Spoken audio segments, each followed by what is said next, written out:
joined right now on RealAgriculture.com by Lee Markert. He's a farmer out by Vulcan, and we're at FarmTech 2012. Welcome today, Lee. Thanks, Sean. Big fan of the site. Okay, Lee.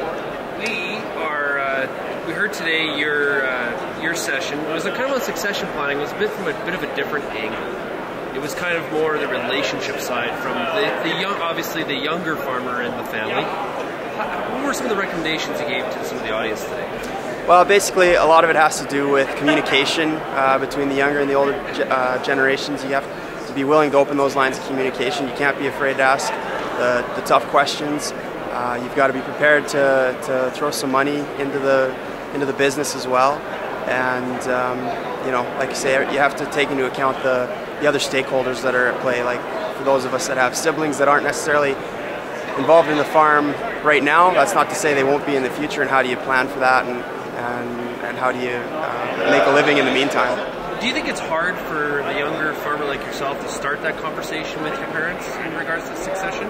It is, but I mean, at the end of the day, if it's what you want to do, you've got to be. It's a part of the growing pains. You got to be willing to ask that question. And my experience has been that you get a pretty favorable response anyways. Everybody wants this thing to work out, right? Especially, I think from the older generation, that's especially the case. They built this thing up and they want to get everybody on deck so that they know what direction this thing is headed in. So. There's probably a bit of a fine line between trying to have open communication and trying not to feel like you're being pushy.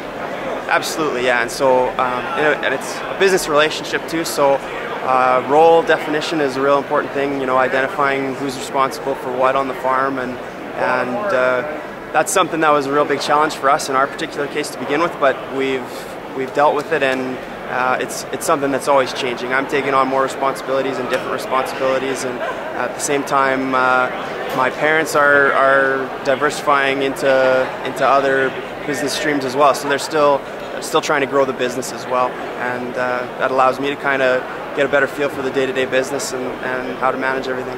Well, you recently came back to the farm. Before that, after school, you worked somewhere else. Do you think that's important? Absolutely, yeah. I've said it a couple times this week that there's really two things that I would never trade that I've got so far in my young career, and that was the internship I did while I was in university and my university education as well. It just gives you a better perspective on business. It gives you a different perspective.